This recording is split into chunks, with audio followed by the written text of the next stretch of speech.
I first stumbled across Agenda 21 in about 2008, and quite frankly my first reaction was to dismiss what I was reading, because I didn't believe that any government in Australia would take us down this road.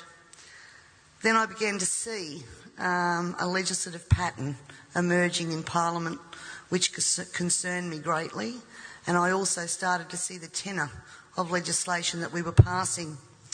I did air those concerns in Parliament, and it was dismissed and ignored. The words Agenda 21, ladies and gentlemen, were never meant to be spoken. And if they were, then of course it would be dismissed as a conspiracy theory. Because if people knew Agenda 21 and what it stood for, there's plenty of information out there where they could actually learn what the end game was, and governments didn't want that to be known. My dad always said to me that people only lie for two reasons. One reason is because you're ashamed of what you're doing, and the second reason is that you don't want people to be warned just before you screw them.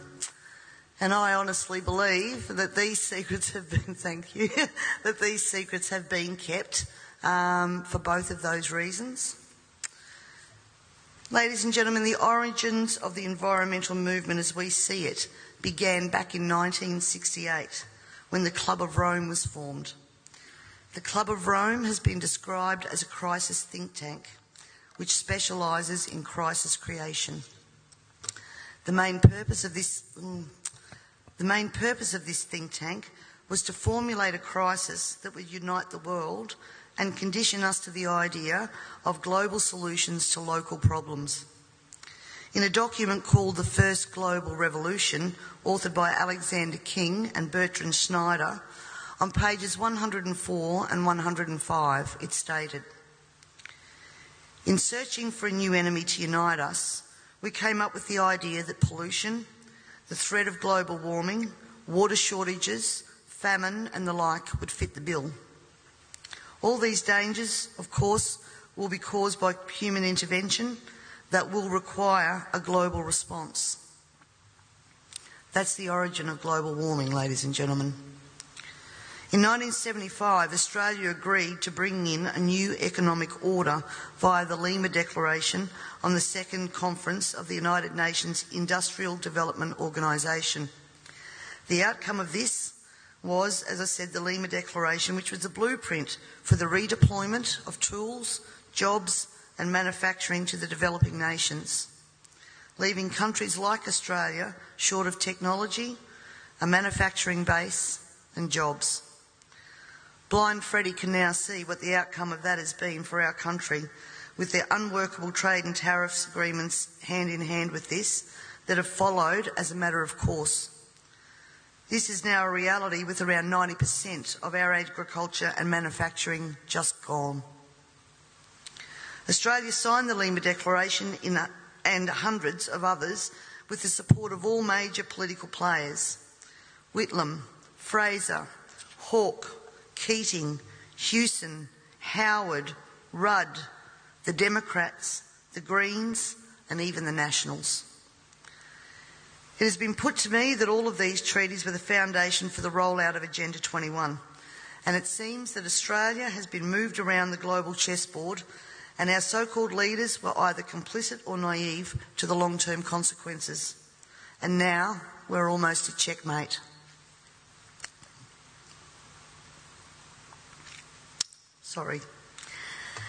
In 1992, former President of the United States, George Bush Sr. said, "Effective execution of Agenda 21 will require a profound reorientation of human society, unlike anything the world has ever experienced. A major shift in the priorities of both governments and individuals, and an unprecedented redeployment of human and financial resources. This shift will demand that a concern for the environmental consequences of every human action will be integrated into individual and collective decision-making at every level." Cutting through the code, I want everyone to consider what the words "profound reorientation of all human society" and unprecedented redeployment of human and financial resources actually means. For everyone here tonight not familiar with Agenda 21, I would suggest that this is the beginning of your learning curve, not the end. In 1992, Maurice Strong, Secretary-General of the UN Earth Summit and member of the Club of Rome, said, "It is clear that current lifestyles and consumption patterns of the affluent middle class, involving high meat intake, consumption of large amounts of frozen and convenience foods, use of fossil fuels, ownership of motor vehicles, small electrical appliances, home and workplace air conditioning, and suburban housing are not sustainable." Put those statements together with the previous one, and it must become clear that Agenda 21 is about controlling every aspect of our lives: how we eat, what we eat, how much we eat, how we move around, food production, the amount of food, and where we even live. Dixie Ray, former Washington State Governor and Assistant Secretary for Oceans and International Environmental and Scientific Affairs, stated, "Agenda 21 seeks to establish a mechanism for transferring the wealth from citizens to the third world. Fear of environmental crisis would be used to create a world government and UN central direction." From a report in the 1976 UN's Habitat I conference, land cannot be treated as an ordinary asset, controlled by individuals and subject to the pressures and inefficiencies of the market. Private land ownership is also a principal instrument of accumulation and concentration of wealth, therefore contributes to social injustice. In other words, ladies and gentlemen, if you work hard and you exercise good financial management and invest in property, you are contributing to social injustice. In a report from the President's Council on Sustainable Development, we need a new collaborative decision process that leads to better decisions, more rapid change, and more sensible use of human, natural and financial resources in achieving our goals. And at the same time, Harvey Reuven, Vice Chair of the Wildlands Project, says individual rights will have to take a back seat to the collective. J. Gary Lawrence, Advisor to President Clinton's Council on Sustainable Development, participating in a UN-advocated planning process would very likely bring out many of the conspiracy-fixated groups and individuals in our society, and here we are. This segment of our society, who fear one world government and UN invasion, through which our individual freedoms will be stripped away, would actively work to defeat any elected official who joined the conspiracy by undertaking Agenda 21. So we will call our process something else. We will call it comprehensive planning, or growth management, or smart growth. We ended up with sustainable development.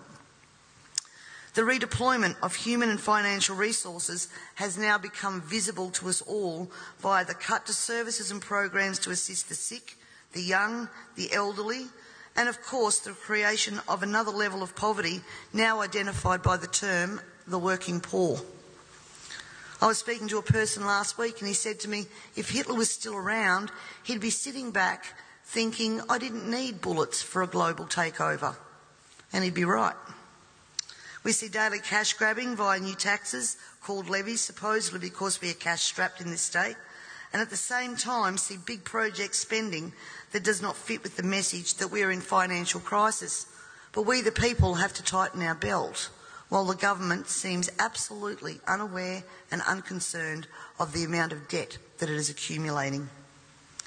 This in turn means that taxes, levies, fines and other penalties increase, as well as the cost of living rising exponentially, and the ordinary citizen's ability to exist well is compromised with almost every law that we pass. We're constantly paying for so-called services that we don't receive.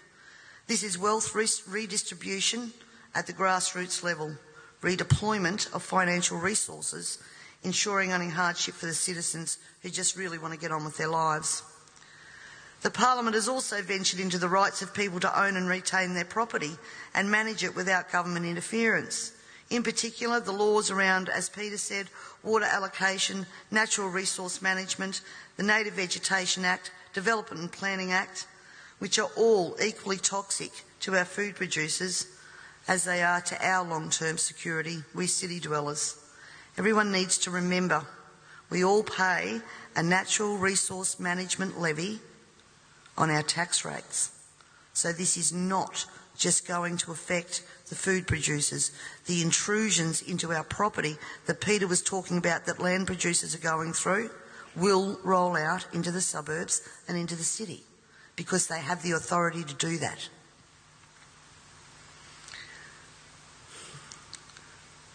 We all have already fiddled in Parliament with land titles of people in rural areas, and I'm talking about the Barossa and McLaren Vale legislation that passed.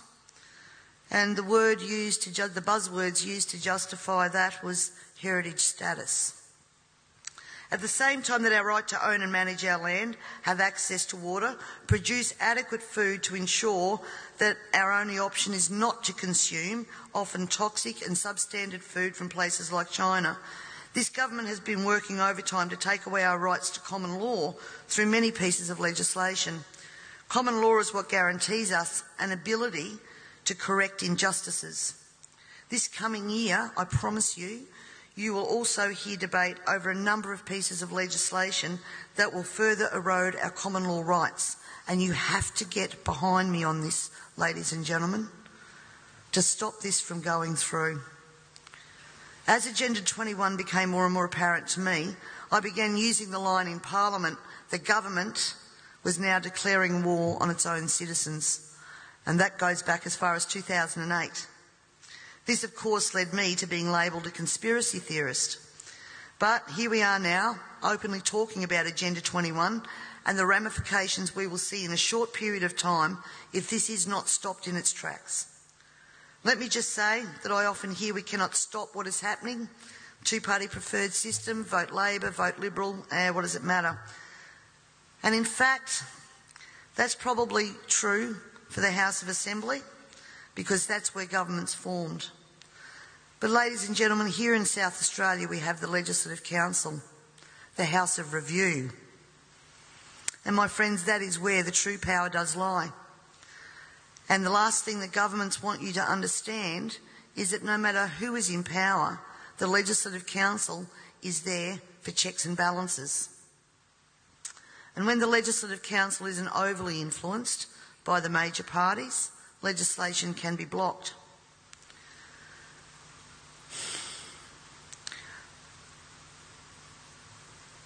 Remember, on most of these policies that I've spoken about here today, there has been bipartisan support for everything that has gone through. When the major parties join together, then the crossbenchers and minor parties, basically our vote is null and void. The way to avoid that is to make sure that when the major parties do join together, they don't have the numbers. For way too long now, we the people have been asleep at the wheel, and it is time to wake up and participate in the democratic process. And to do that, you need to understand the parliamentary and political system that you are trying to rein in. In 1972, the Club of Rome published the alarmist Limits to Growth document, warning of worldwide overpopulation, the need for sustainable development. This was the beginning of the slow process of social engineering and programming people to accept that the planet is struggling to sustain life. On the 8th of October 1973, the New York Times reported a quote from Ted Turner, also Club of Rome. The social experiment in China under Chairman Mao's leadership is one of the most important and successful in human history.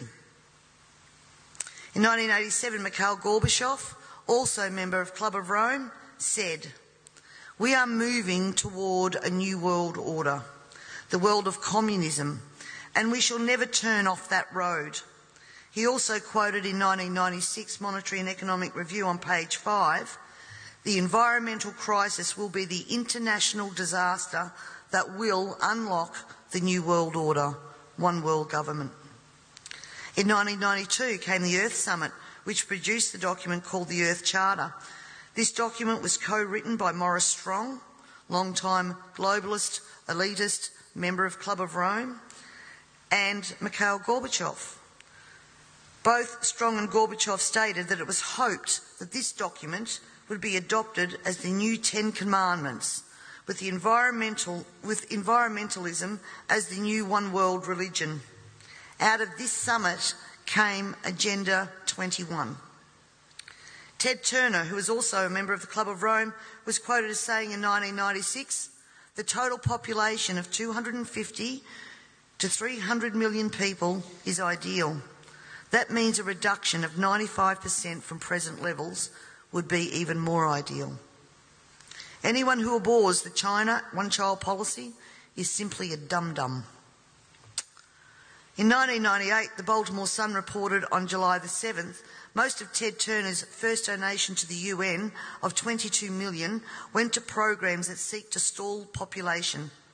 Another goal of the depopulation process is that the upcoming generation will submit to sterilisation to save Mother Earth. Ladies and gentlemen, everything I've said here tonight can be verified by document searches, and it is now time for us all to take off our blinkers and encourage our neighbours to take off their blinkers.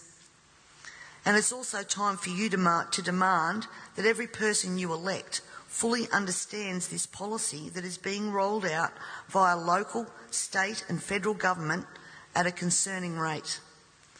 We're not talking about decades, we're talking about only years before this is fully implemented. And every day another law is passed, is introduced to produce the endgame of Agenda 21 being fully implemented.